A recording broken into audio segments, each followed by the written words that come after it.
Hola gente, estamos de vuelta. Perdón, me demoré unos minutos. Llevo un café.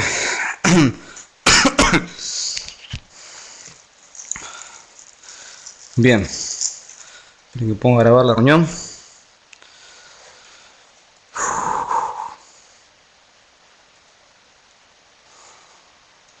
Excelente.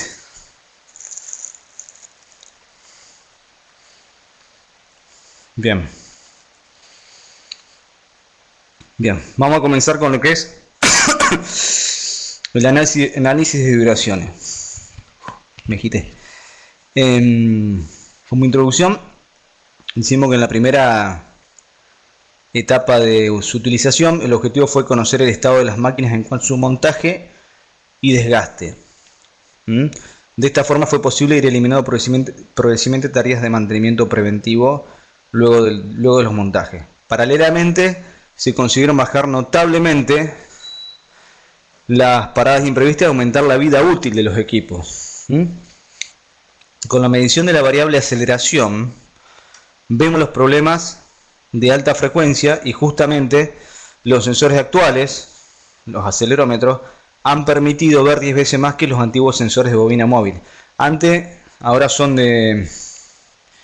piezoeléctricos, se llama, y antes eran de bobina móvil y no tenían la capacidad que tienen los actuales. ¿Qué significa esto desde el punto de vista de mantenimiento? Por ejemplo, en un rodamiento que está girando a 3000 RPM, podemos clasificar los problemas que en él se pueden generar y rangos de frecuencia que en esto se manifiestan y rangos de frecuencia en que estos se manifiestan de la siguiente manera, en que los problemas, ¿no es cierto? Perdón. Podemos clasificarlo como ABC, A, problemas de lubricación, frecuencias mayores a 5 kHz, B, falla incipiente de rodamientos, en donde la frecuencia es menor a 5 kHz, y una falla severa en rodadura, una frecuencia menor a 2 kHz. ¿Está? Entonces podemos clasificar los problemas que en él se pueden generar y rangos de frecuencia en que estos se manifiestan de la siguiente manera. Bien. Con un acelerómetro vamos a ver las tres etapas de la falla. A, dijimos lubricación, entonces la posibilidad de evaluar en todos momentos las condiciones reales en que se encuentra funcionando la película lubricante, por ejemplo, en un rodamiento, nos permitirá actuar antes que se produzca el deterioro de las pistas, logrando la máxima vida útil del equipo. El dominio de algo tan importante como es la lubricación de una máquina permite duplicar la vida útil de los rodamientos con el lógico beneficio económico y operativo que esto significa. Les vuelvo a repetir, no sé si ustedes, los que están en plantas y demás, hay que darle importancia a la lubricación.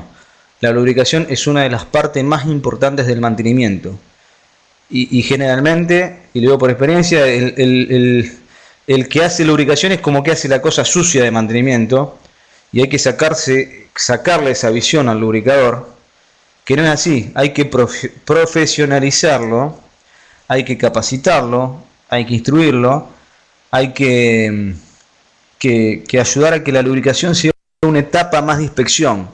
Si lubrico, veo, y si veo, inspecciono. ¿Tá? Es una inspección más. Es más, lo ideal sería hacer la lubricación junto con un detector de vibraciones.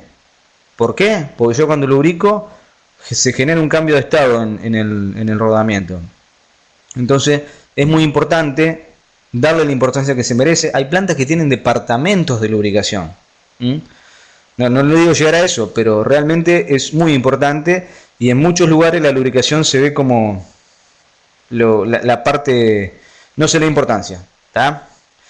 Entonces, lo que dice acá, ¿qué pasa? Cuando se rompe la película lubricante, ¿qué es lo que me separa la bolita o la esfera del rodamiento o el rodillo de la pista? Y es lo que genera que no me la gaste, ¿no? Si se rompe la película, ya voy a tener contacto metal, y ahí se empiezan a generar los surcos o los desgastes que hacen que la vida del rodamiento se vea totalmente impactada. ¿Tá? Después tenemos, como ve, como falla incipiente, recuerden, vimos las tres partes, menor a 5 kHz, eso es en aceleración. Les voy adelantando, vamos a ver aceleración y vamos a ver velocidad. Aceleración se usa para determinada falla, velocidad se usa para otras. ¿Tá? Es lo que analizamos con un detector de vibraciones. Entonces dijimos B, falla incipiente, y los pequeños golpes producidos por irregularidades de la superficie de la rodadura excitan a las distintas partes del rodamiento en sus respectivas frecuencias naturales, y estas son de por sí altas y están dentro del rango señalado. Pequeños golpes producidos por irregularidades de la superficie de rodadura. Luego dice, de aparecer estas componentes, si mantenemos la lubricación en óptimas condiciones, los rodamientos pueden presentar un funcionamiento estable varios meses, pudiendo superar hasta el año. ¿Tá? Porque es incipiente. ¿Tá? En cambio, falla severa, cuando los golpes son importantes por marcas visibles en la rodadura, baja la frecuencia de 2 kHz y es el momento de programar su cambio, pero siempre con un margen de tiempo que oscila en semanas o meses, según sea el caso. Cuando es severa puede ser semanas, ¿sí? Yo le digo por experiencia, si es severa, no, salvo que es, pero generalmente no, o sea, el tema de meses no me cierra demasiado, vamos a decir semanas, ¿tá?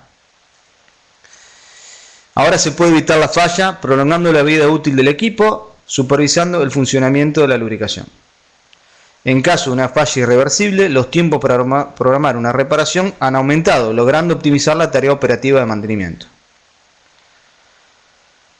Falla de lubricación. Acá le doy una imagen de cómo se ve el espectro de un análisis de vibraciones. Este es el equipo es un ventilador de tiro inducido de un horno de un quemador. 50 HP, perdón, ahí me quedó el otro lado, 50 HP de 1500 RPM, lubricado con grasa. La falla de la película lubricante, rodamiento apoyo ventilador lado rotor. ¿Tá? Y acá, si ustedes pueden ver, tengo la falla arriba de los 5 kHz. Es esta parte, si ustedes recuerdan, como les comenté acá, lubricación mayor a 5 kHz. A ver, yo les voy a dar indicios de cómo se va viendo. Generalmente cuando hay otro tipo de falla incipiente viene más acá, falla severa viene más acá. ¿Tá? Entonces, estas curvas son los distintos puntos de medición del rodamiento que hace el inspector. En este punto le dio, del equipo, perdón, en este punto le dio mal.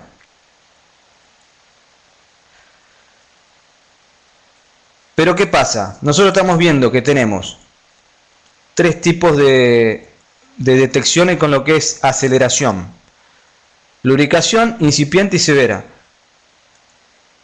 Pero hay limitaciones en lo que es la inspección de vibraciones. Esta técnica se basa en analizar la información que el equipo provee a través de las vibraciones mecánicas. Sin embargo, dice, hay fenómenos que no dan el aviso o este no se manifiesta a través de vibraciones. Es el caso de fatiga o fenómenos térmicos. En el caso de la fatiga, este fenómeno produce una fisura en el material que se irá incrementando en función de la severidad del esfuerzo cíclico a que se encuentre sometido, no dando ningún aviso significativo en cuanto a las vibraciones. Cuando la sección resistente no es suficiente para soportar la carga, sobreviene la rotura rápidamente. Por lo tanto, este fenómeno no se detecta. ¿Se acuerdan en la semana cuando vimos el análisis de falla que le mostré la falla esa del engranaje, que está bien, que se había cortado? Bueno, ahí se empezó a fatigar, la sección resistente no fue suficiente hasta que la carga, hasta que no pudo soportar la carga y se cortó. Bueno, algo parecido pasa con la fatiga, no nos avisa. ¿Tá? Después están los fenómenos térmicos. Se pueden dar dos casos: esfuerzo axial de un eje o esfuerzo radial en el rodamiento. ¿Tá? Les digo por experiencia, vuelvo a fatiga un segundito. Cuando pasa eso de que se va deteriorando, realmente no, uno analiza todos los espectros y no ve la evolución. La efectividad es intempestiva y se termina cortando el eje, lamentablemente. Entonces hay que tratar de ir viendo qué tipo de análisis se hace sobre esos equipos para detectar anticipadamente. Lamentablemente con las vibraciones no se puede, por ahí hay que meter alguna especie, y a mí me pasó, tuve que en un eje de un acondicionador, donde llega el producto antes que ingrese a la peletera o a la extrusora, ahí se le inyecta vapor y demás al producto, y en ese caso, digamos, un eje que tiene como 3 metros y siempre se cortaba en el mismo lugar. En las vibraciones no daba ningún indicio, entonces tuvimos que poner un preventivo donde se inspeccionaba la parte del acople lado libre, que era donde se cortaba, para ver si había aflojado el acoplamiento o si había fisuras o algo por el estilo. Entonces, bueno, fue una forma de que lo manteníamos medianamente controlado, pero realmente no sé si por un tema de diseño o por qué, realmente nos pasó eso. Y no se podía detectar, y les digo que lo primero que decíamos, che, ¿por qué no lo detectaba? ¿Por qué no lo detectaba? ¿Por qué no lo detectaba? Al inspector de vibraciones. Fenómenos térmicos, dijimos. Se puede dar dos casos: esfuerzo axial en el eje y esfuerzo radial en el rodamiento. El esfuerzo axial en el eje, cuando a ambos apoyos de un eje se les restringe la posibilidad de moverse en el sentido que dilata el mismo, y si si este fenómeno llega a ser de importancia, produce una fuerza estática que tratará de separar los rodamientos. Esta fuerza, precisamente por su carácter de estática, no genera vibración, por lo tanto solo se pondrá a detectar por rotura de la película lubricante cuando la carga supere la resistencia a la misma. En este caso, fíjense, transmisión por poleas, ventilador, ambos rodamientos. En este caso siempre uno tiene que quedar sin los contactos laterales para que se pueda mover libremente en función de la dilatación.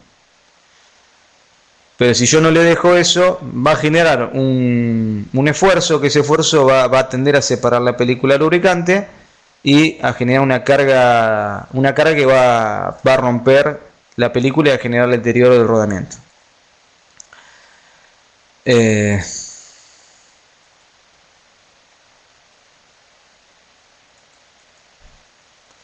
Esfuerzo radial en el rodamiento. Es bastante frecuente apretar demasiado los manguitos cónicos, con lo que la luz interna final luego del montaje resulta insuficiente. ¿Conocen este tipo de montaje?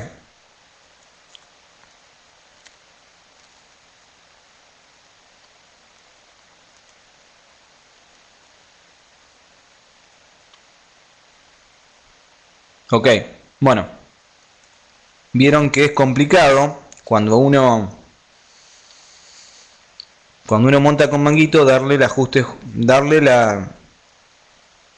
la tolerancia de ajuste. Entonces, cuando el equipo gira, se genera temperatura que hace dilatar los elementos rodantes, siendo la carcasa refrigerada exteriormente por la temperatura ambiente. Esta mayor carga sobre el rodamiento no va a producir vibraciones, pero sí un aumento inusual de temperatura que se mantendrá una alta luego del recondicionamiento de la grasa, en caso de que sea este lubricante. Y si la carga supera la resistencia del lubricante, se detectará la falla por rotura de la película. Para ambos casos, el tiempo desde la rotura de la película hasta la avería del rodamiento suele ser muy corto. El anterior como este. Entonces, las recomendaciones es verificar en el montaje de ejes que este quede fijo en un punto y libre del otro, en el primer caso, y en el caso del montaje con manguito, controlar la luz final luego del montaje, y durante el arranque controlar la temperatura y vibraciones. Este es un caso que se me ha dado también, y es importante. Entonces, cuando uno monta el rodamiento, cuando realiza el ajuste, tiene que controlar con una galga, y en función de las tablas, acá por ejemplo, para conocer la medida del juego residual podemos consultar en la tabla de fabricantes de rodamiento, Medida de control luego del juego radial mínimo después del montaje, en función del tipo de rodamiento, si es normal, si es E3 o si es E4, el juego que me tiene que dar, y así yo puedo controlar hasta dónde tengo que ajustar. ¿Estamos?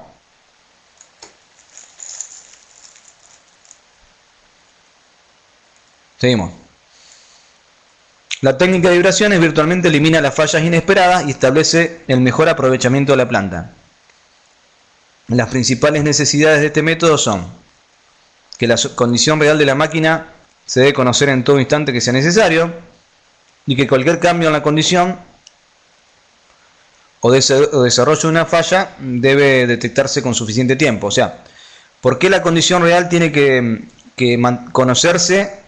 Y si hay un cambio hay que estar atento, porque por ahí si cambian las condiciones de proceso, cuando yo hago el monitoreo de vibraciones, por ahí me pueden y al cambiar las condiciones, me va a cambiar la medición. Entonces yo tengo que tratar siempre de medir bajo las mismas condiciones, o bien tener si no es lo mismo que esté corriendo a 10 toneladas hora que medir el equipo y esté corriendo a 8, a 7 o a 14.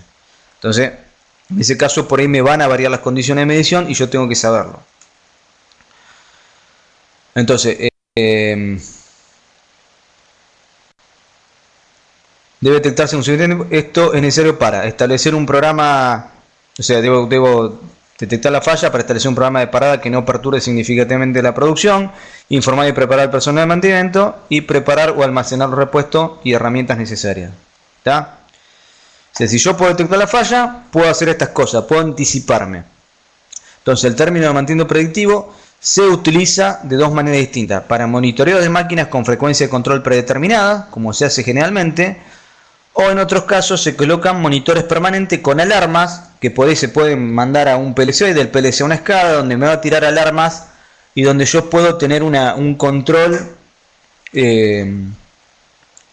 mucho más estricto. Bien, las ventajas de la aplicación de control de vibraciones.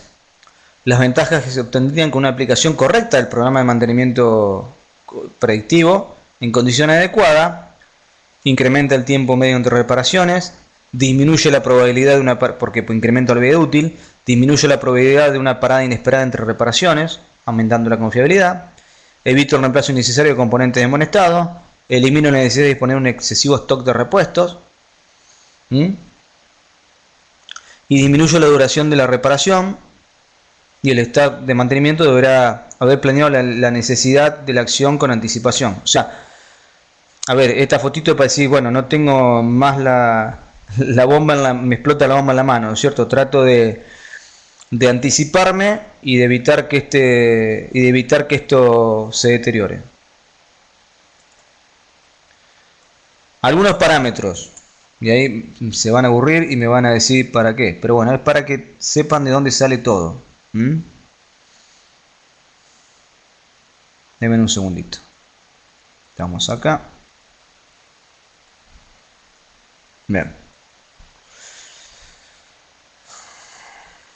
Analizando matemáticamente los fenómenos descriptos, diremos que existe una función matemática que da los valores de cada uno para cada valor de tiempo t.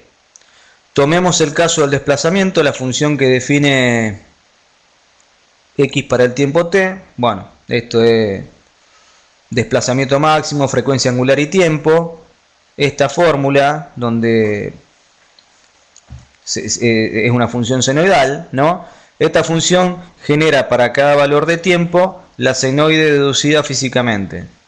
La velocidad entonces será la derivada de la posición del desplazamiento, y la aceleración la derivada de la velocidad. Es simplemente para que sepan de dónde sale, nada más. Lo que indican los instrumentos es una medición convencional en su valor máximo en valor absoluto, midiendo desplazamiento, velocidad y aceleración. Lo que vamos a usar nosotros son velocidad y aceleración. Como conclusión, la velocidad va a evaluar componentes de baja frecuencia hasta 1 kHz. ¿Se acuerdan que con la aceleración íbamos de 2 kHz para arriba? Arrancando 2 kHz lo que era lubricación, 5 kHz lo que era falla incipiente y arriba de 5 kHz falla severa. Y con la velocidad vamos a ver defectos sobre todo de montaje. ¿Está? Y con la aceleración se evalúan los fenómenos de alta frecuencia como son los de desgaste y bueno, la medición de desplazamiento no es recomendable, no se utiliza. Frecuencia la definimos genéricamente como la cantidad de eventos producidos en un determinado tiempo. Para el caso de la vibración, en lo que se cuantifica son los ciclos de una vibración en minutos o segundos, cantidad de ciclos por unidad de tiempo, y unidades lo van a poder ver como CPM, como ciclos por minuto, o en Hertz. ¿Está? Van a ver las diferentes gráficas y por ahí, yo para que sepan, digamos, que sepan ubicarse con las unidades. La frecuencia permite identificar la característica más importante de una vibración en lo que concierne al diagnóstico del problema que lo origina. ¿Está? Entonces, en función de la frecuencia, podemos definir qué tipo de problema es. Cada normalidad está asociada a una frecuencia, por lo que, conociendo esta, podremos determinar su origen. A menudo, suele encontrarse que las altas frecuencias contienen información sobre fallas que están desarrollando antes que influencien la capacidad operativa de la máquina, mientras que las bajas frecuencias solo muestran la falla una vez que se han ocurrido. ¿Está? Por ejemplo, en lo que es, si yo tengo un defecto de montaje, ya la falla está, entonces ya ocurrió, no me puedo anticipar tanto. Esta es la base de la técnica de diagnóstico de fallas incipientes, de modo que, para predecir roturas, las altas frecuencias son una fuente sumamente importante de información. Los niveles de vibración de la mayoría de las máquinas varían en general con la frecuencia. El rango en el cual la instrumentación debe ser capaz de presentar valores con una precisión aceptable debe incluir todos los valores dentro del rango de frecuencias. Hasta ahí se perdieron mucho o más o menos era como para darle ciertos conceptos, ¿no es cierto? La verdad que pensé mucho cómo mostrarles esta parte y bueno, quería saber si ve quedó más o menos claro, ¿no? Simplemente para qué usar cada parte, los parámetros que me da el equipo, ¿no?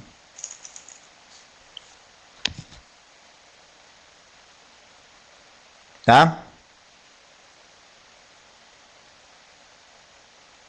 Bueno, gracias, Diego. Bien, los objetivos del mantenimiento predictivo, o sea, vinculados a lo que es la técnica esta, además de asegurar continuidad de funcionamiento confiable de los equipos, una disminución sustancial en los costos de mantenimiento por las siguientes razones. Y acá vamos a ver otra vez las causas: eliminación de las averías, sí, o sea, la rotura de un equipo puede traer como consecuencia daños importantes. En caso de motores eléctricos, por ejemplo, la reparación puede resultar un costo quizás el 60% de un equipo nuevo y en algunos casos más todavía. Por eso es tan importante detectar anticipadamente. La planificación de la reparación. El planificar una reparación permite realizarla en el momento adecuado, con la provisión de repuestos, recursos humanos y procedimientos óptimos. No estamos corriendo. Verificación de la puesta en marcha. Esto nos permite lograr que luego de una reparación el equipo quede en buenas condiciones de montaje. Es muy importante la verificación del estado vibratorio en el que quedará funcionamiento. Resolver problemas en el arranque va a contribuir mucho a la vida útil del equipo. Muchas veces por errores de montaje la vida útil del equipo se ve perjudicada. Seguimiento de evolución. Si además de montarlo correctamente y verificarlo, seguimos el comportamiento de la lubricación y logramos que ésta sea eficiente, no hay ninguna duda que los resultados van a ser relevantes y vamos a aumentar la vida útil el mayor tiempo posible. Vamos a minimizar las tareas de mantenimiento preventivo. Aquí hay que tener en cuenta que lo que anda bien no se toca, equipo que gana no se toca. Muchas veces sucede que un equipo que funciona correctamente, luego de un desarme por preventivo, arranca con anormalidades que obligan a otra intervención. Eso es lo que le dije, por ahí desarmamos y lamentablemente por ahí desarmamos de manera innecesaria y por ahí cometemos, por querer hacer un bien, nos mandamos una macana. Y y el control e historial de vibraciones nos permitirá evaluar las solicitaciones mecánicas a que un equipo está sujeto, permitiendo a partir de datos concretos efectuar mejoras de diseño.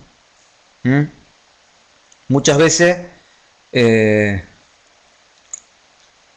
vemos que con un correcto historial podemos ir siguiendo y podemos interactuar con los proveedores inclusive, donde se puede mejorar diseño en el sentido de el equipo propiamente hecho o la solicitación a la que el equipo está sometida.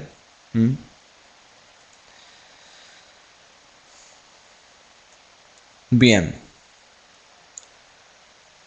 Acelerómetros. El acelerómetro es con lo que nosotros apoyamos el equipo para poder detectar las vibraciones. Estos sensores reciben este nombre, ya que la medición directa que realizan es la aceleración. Están construidos con una masa y un sistema elástico, de tal forma que al vibrar dan origen a fuerzas que deforman cristales piezoeléctricos de acuerdo al esquema de la figura. Antes eran de bobina móvil, ¿tá? Y tenían el rango de frecuencia era mucho más bajo. Podemos considerar a la acción de la masa que actúa sobre los cristales como la fuerza de inercia dada por la ley de Newton. Acuérdense, fuerza igual a masa por aceleración, de tal forma que la aceleración del sistema producirá una fuerza proporcional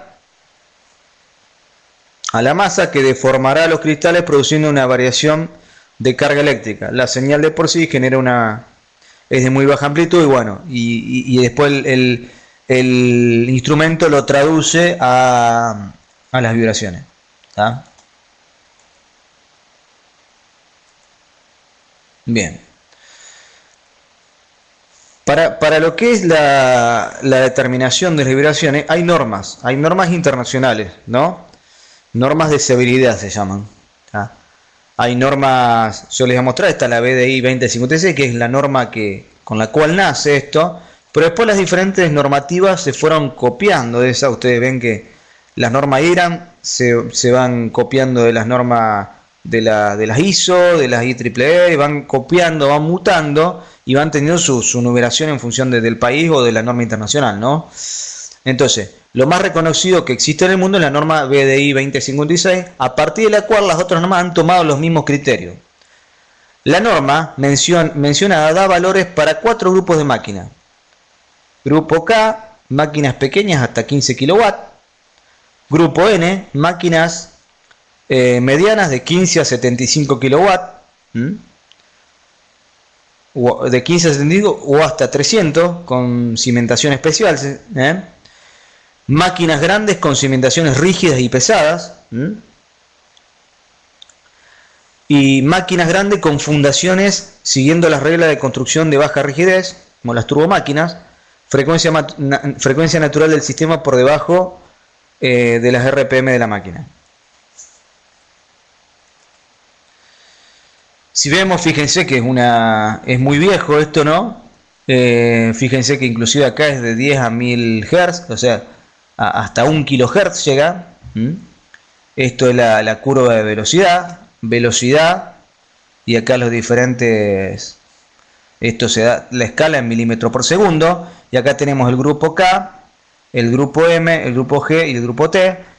Es bajo porque estamos viendo, no quiero que se confunda, estamos viendo velocidad, y acuérdense que era hasta 1 kHz, por eso está bien, no está mal. Y ahora vamos a ver cómo esta gráfica después la ha mutado a una norma ISO, donde se ve de otra forma. La norma ISO 10806, fíjense que acá doy 2 cuadros, depende del fabricante, el instrumento de vibraciones, por ahí, varía un poquito los colores y si anaranjado o rojo, pero acá vemos, digamos, la misma clasificación, los grupos de máquinas, pero se ha definido como grupo 1, 2, 3 y 4, como mayor a 15 kW, tamaño medio y grandes máquinas, y los distintos puntos en función de la severidad, y vamos viendo la vibración admisible en lo que es velocidad, ¿está? Acá ven los mismos, en el gráfico. Esta Esta es la parte trasera de un aparato de vibraciones donde tiene inscripta también la norma, y uno puede hacer un análisis rápido de velocidad versus el tipo de equipo. Acá dice lo mismo, del grupo 1 al grupo 4.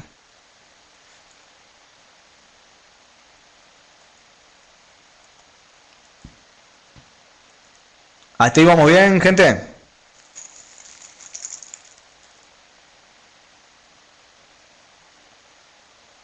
¿Ya habían visto esta tabla?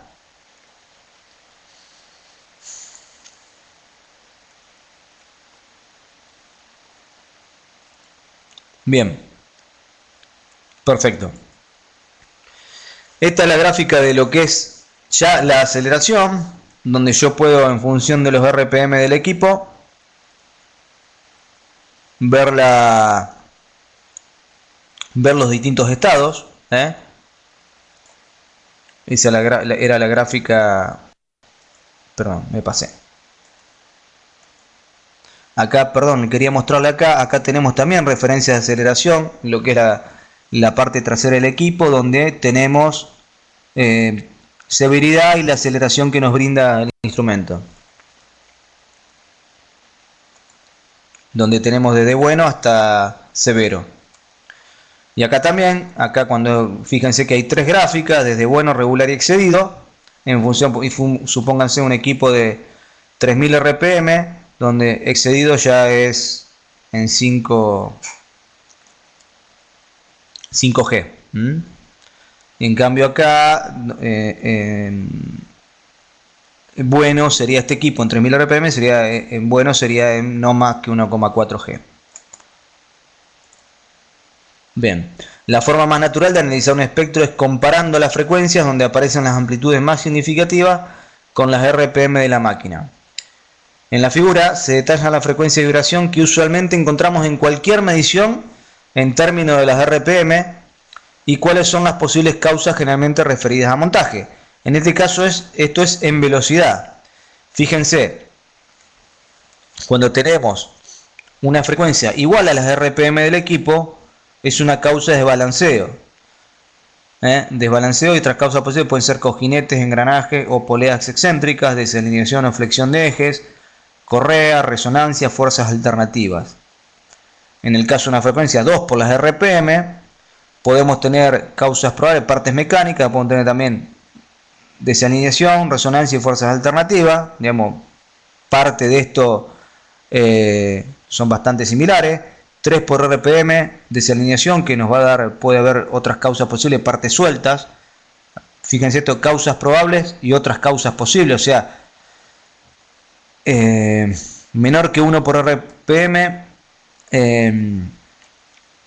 mal estado de las correas conductoras, problemas eléctricos comunes que influyen, barras rotas de los rotores, 2 por la frecuencia de la línea, pulsos debido a la cupla, ahí se generan resonancia, eso más del orden interferencias eléctricas sería esto, problemas eléctricos.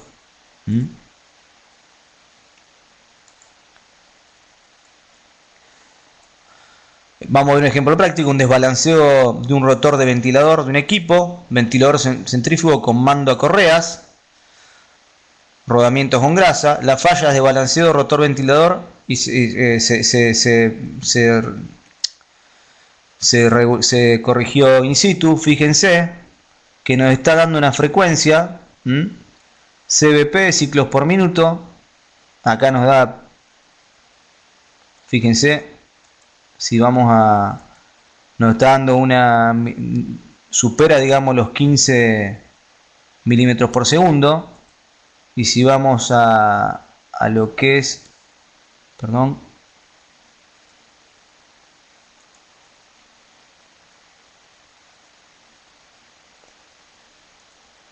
lo que es la causa, acá en un desbalanceo, lo podemos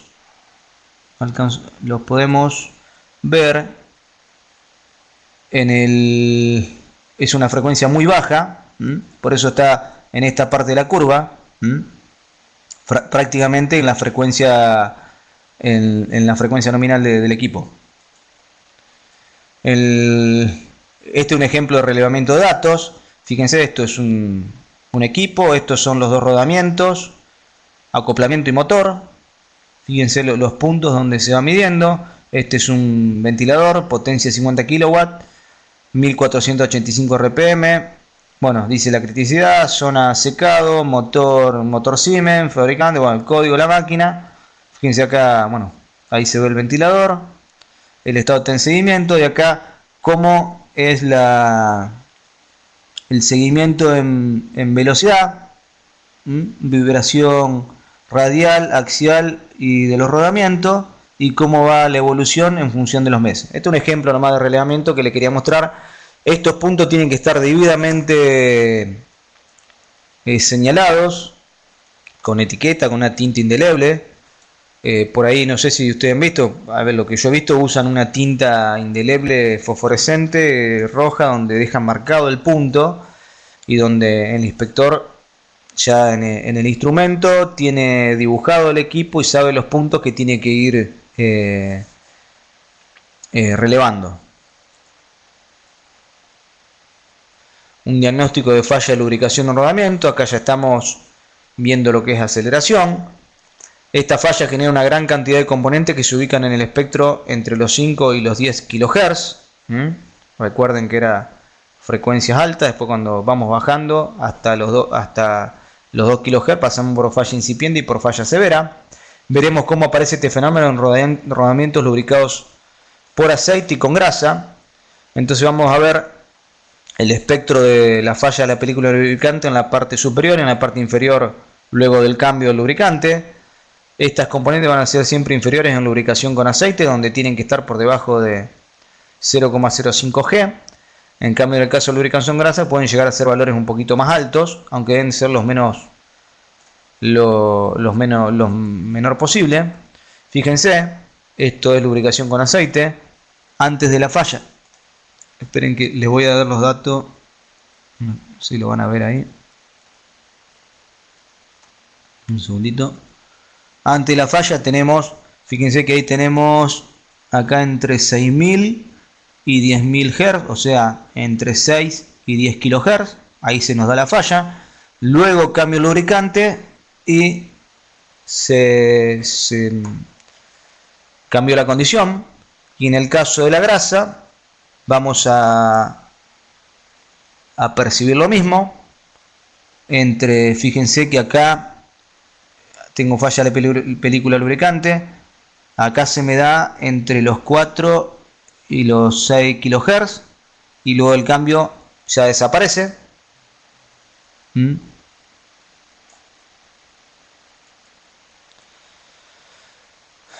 Y acá vemos cómo es el espectro también, la falla de lubricación de equipo. Ventilador de tiro inducido, que este lo vimos, 50 HP, 1500 RPM. Falla de película lubricante, rodamiento de apoyo ventilador lado rotor, entre 5 y 10 kHz. Acá tengo entre 5 y 10 kHz una falla de lubricación. Esto es cómo se da un seguimiento. La componente de aceleración, una evolución desde el 2001 hasta 2005, donde aparece la falla. Esto en aceleración es el seguimiento, fíjense, 14 del 11 del 2001 hasta el 6 del 1 del 2005. Y ahí tengo una falla, la aparición de una falla no me está diciendo la 1,4 G, no veo la frecuencia, por ende no sé el tipo de falla que puede ser, el origen. Por eso cuando nosotros teníamos un detector de vibraciones portátil donde no me decía la frecuencia, entonces yo veía si estaba dentro de los parámetros estables, ¿no? Y era para hacer un seguimiento. Si yo quiero tener un gráfico con la envolvente y en la función de toda la frecuencia, hacer un análisis más detallado, tengo que ver esto.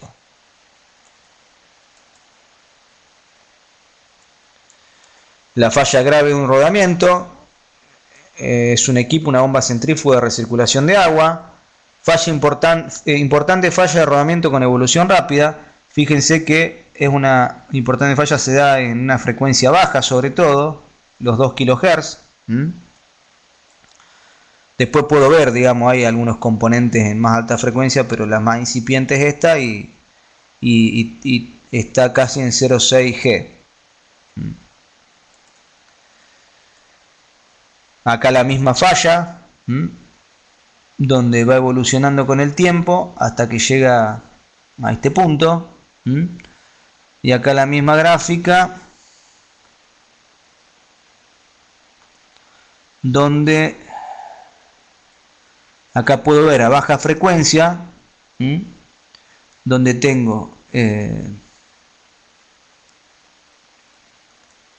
creo que estamos cerca de los 2G ahí, perdón, sí, 0,6 también los picos, se ve cuando lo pegué yo lo tenía poquito más visible.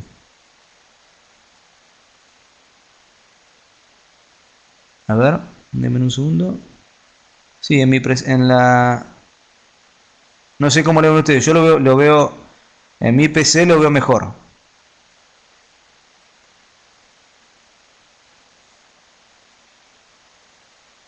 Acá lo veo todo borroso, no sé. Bien. Seguimos. Equipo falla severa en rodamiento, una evolución rápida. También tenemos fíjense, picos. Fíjense que cambia en función de la frecuencia, me cambia el límite máximo de aceleración. Donde yo en frecuencias bajas tengo un límite menor porque ya son fallas severas y después voy aumentando el grado de alerta. Donde ahí, bueno, en este caso una falla severa tengo una evolución rápida y no me da mucho tiempo. Acá el mismo ejemplo, también entre los 2 y los 4G y los 4 kHz. Y esta es la falla del rodamiento, fíjense cómo está todo picado. Y la evolución. Bien. Medio que fui muy rápido toda esta última parte. ¿Qué les pareció? A ver, bueno, llegamos a la parte de las preguntas. La verdad que me apuré un poco.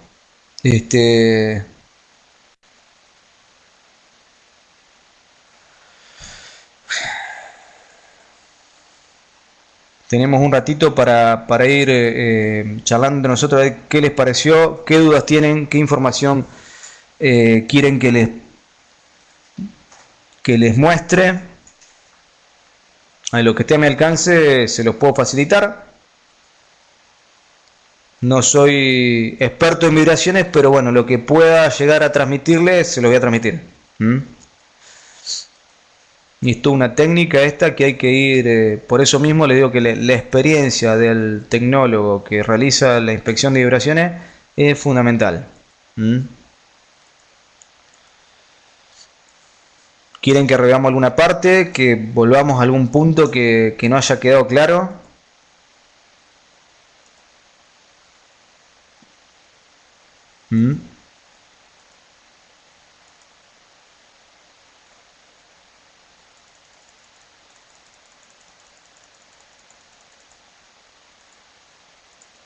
Vamos, adelante.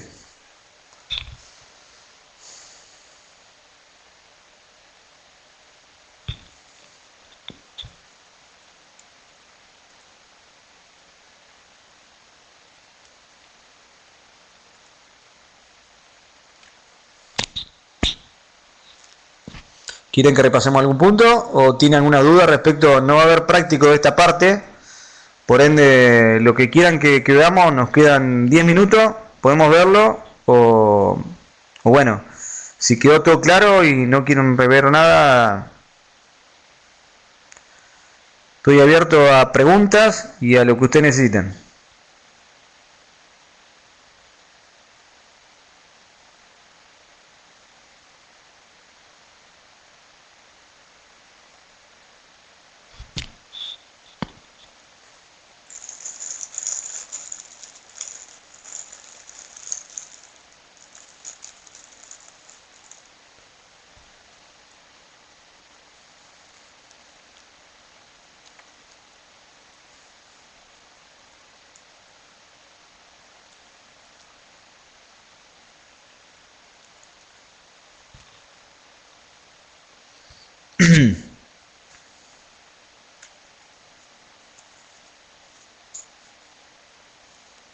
Ok.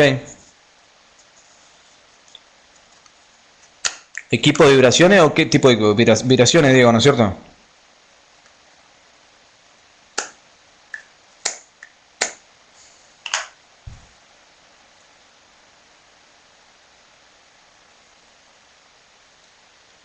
Bien, vamos por parte. A ver, ¿algún dato dónde o a quién comprarle los equipos?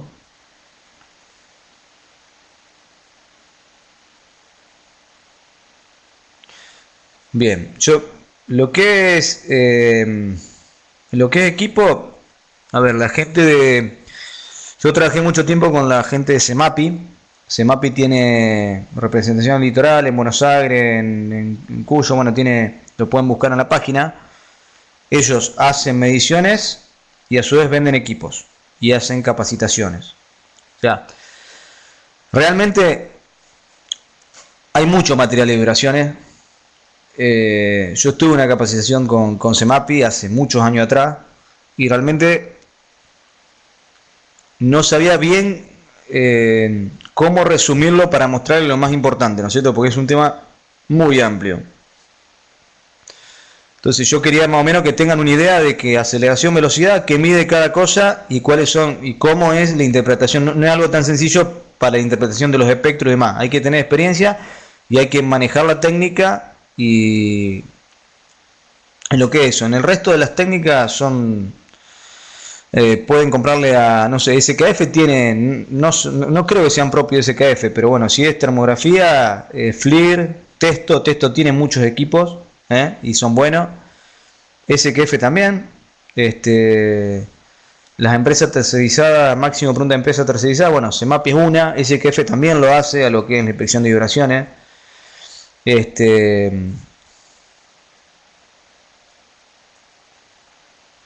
¿Qué más?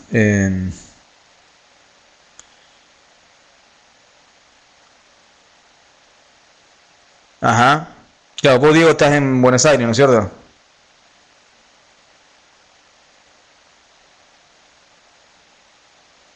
Sí, sí, ellos tienen toda la oficina central allá y sí, seguramente eh, no me acuerdo el contacto que tenía yo. Bueno, no, nosotros trabajamos por ahí con SKF, trabajamos directamente con Nardelli.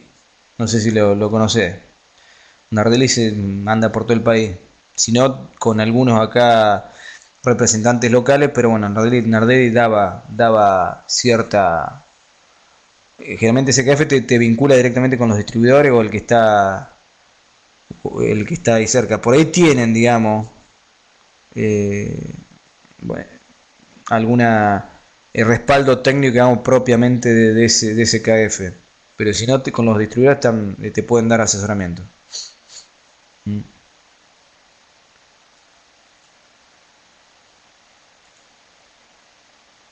¿Alguna otra consulta?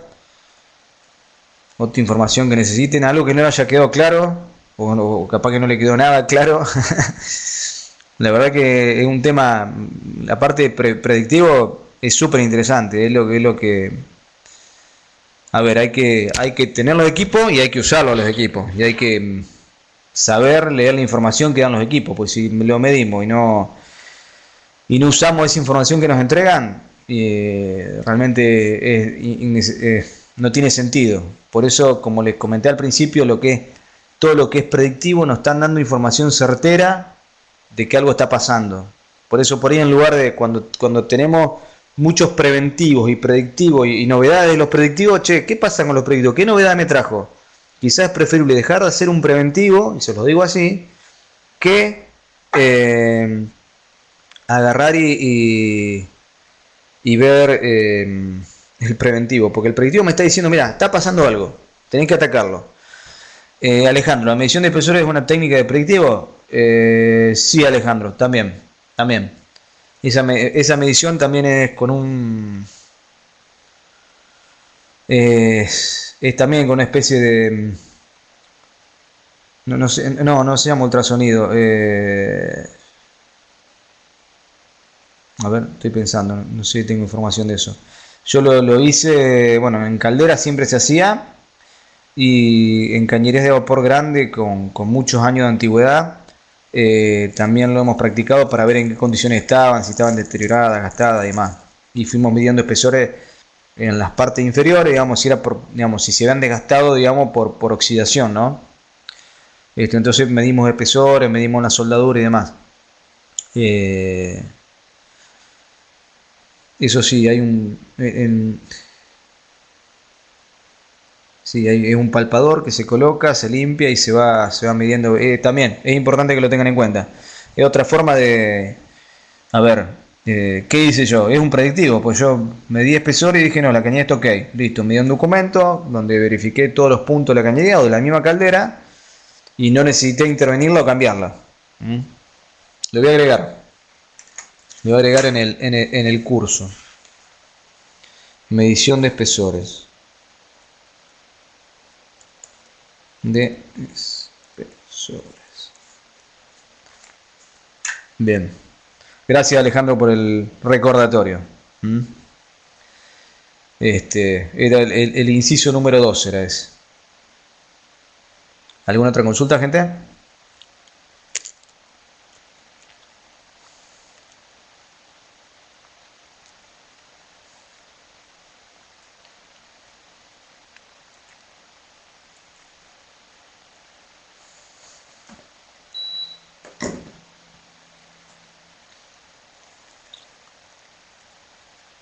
Bueno, si no hay otra consulta, les recuerdo que los que no han entregado el práctico 5 y 6, el 6 voy a estirar la fecha hasta la semana que viene. El 5 pásenmelo mi correo. Yo lo voy cargando. No vamos a hacer práctico ni de este ni del que viene. La condición es que, bueno, que presencien las clases en forma viendo la grabación o en forma presencial, ¿no es cierto? Que estén conectados y que hagan los 6 prácticos que hasta ahora les he mandado. Yo sé que por ahí es una carga, algunos han sido largos los prácticos, pero la verdad hasta ahora lo que me han pasado y como lo he visto, estoy muy conforme. Han hecho prácticos de muy buena calidad. Creo que a los que lo han hecho así se los he mencionado en la devolución. Y les repito, cualquier duda que tengan, háganmela llegar. Estamos llegando al final del curso y sería bueno que no se queden con dudas. Inclusive si en lo que es este módulo que vimos hoy, y les pido disculpas, me apuré, ahora es lo último. Si hay algo que no entendieron, que me lo hagan saber. Y bueno, a disposición para lo que necesiten. Y si estoy en conocimiento, se los haré saber. Así que bueno, si no hay más dudas, vamos a cerrar la clase de hoy.